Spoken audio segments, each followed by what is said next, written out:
The seventh commandment. You shall not commit adultery. Exodus 20:14.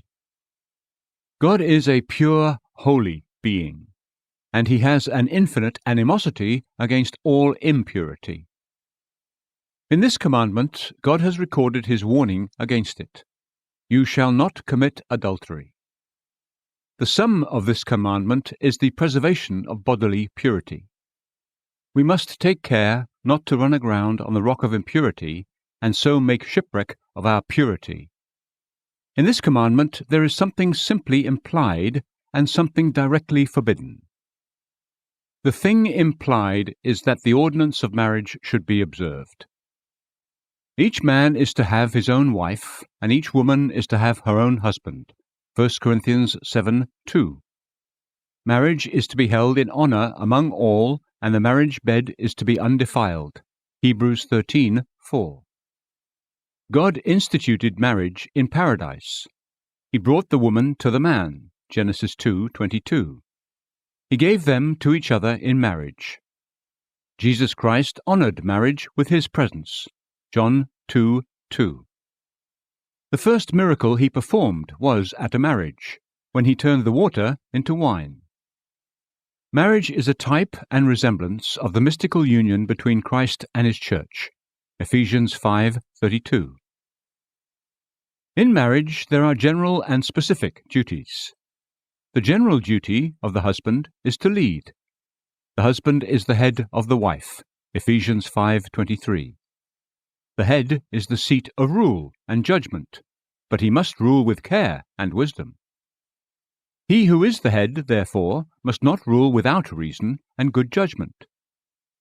The general duty on the wife's part is submission. Wives, be subject to your own husbands, as to the Lord. Ephesians 5:22. It should be noticed that the Holy Spirit passed by Sarah's failings, not mentioning her unbelief, but he took notice of that which was good in her reverence and obedience to her husband. Sarah obeyed Abraham, calling him Lord. 1 Peter 3:6. The specific duties belonging to marriage are love and faithfulness. Love is the marriage of the affections. Husbands, love your wives, just as Christ also loved the church and gave himself up for her. Ephesians 5:25. There is, as it were, one heart in two bodies. Love covers the yoke and makes it easy. It perfumes the marriage relationship. Without love, there is not harmony, but constant quarreling. Like two poisons in one stomach, one is always sick of the other. In marriage, there is mutual promise of living together faithfully according to God's holy ordinance.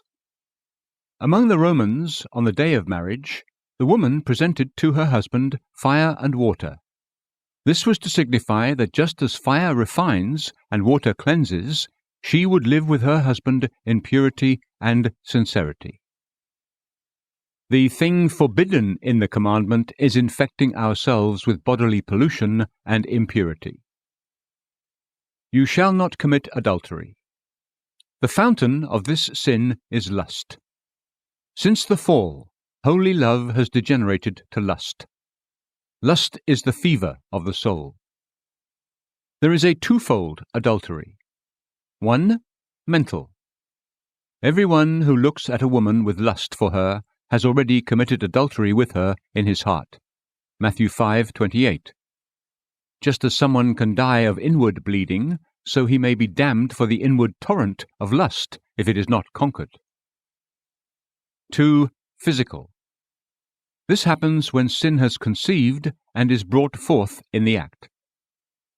This is directly forbidden. You shall not commit adultery. This commandment is set up as a wall to keep out impurity, and a serpent may bite him who breaks through a wall.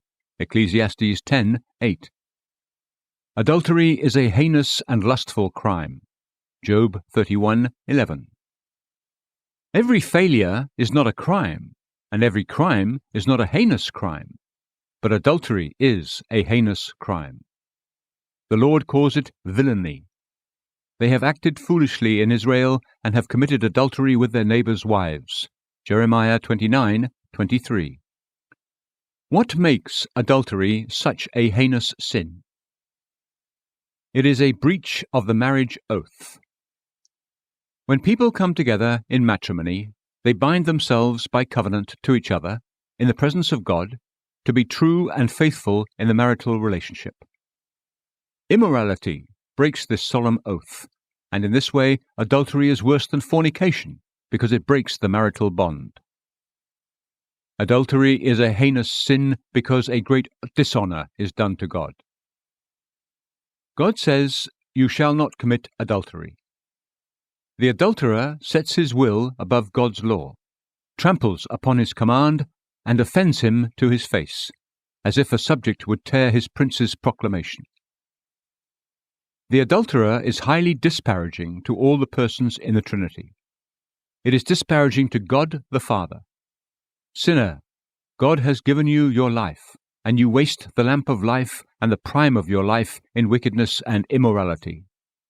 He has bestowed on you many mercies, health and possessions, and you spend it all on immorality.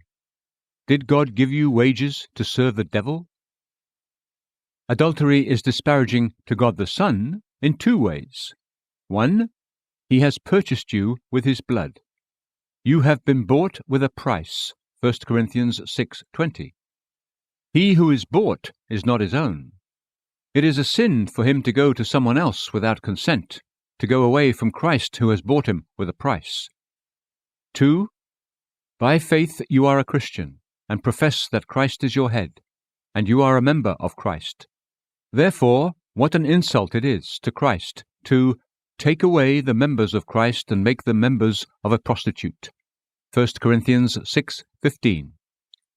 Adultery is disparaging to God the Holy Spirit, for the body is his temple. Do you not know that your body is a temple of the Holy Spirit who is in you? 1 Corinthians 6:19. How great a sin it is to defile his temple. The sin of adultery is so heinous because it is committed with careful consideration.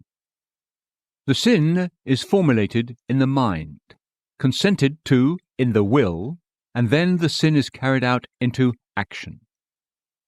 To sin against the light of nature and to sin deliberately is like the dye to the wool.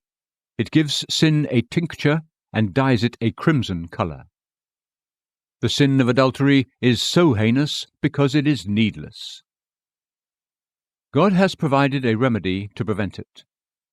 Because of immoralities, each man is to have his own wife, and each woman is to have her own husband.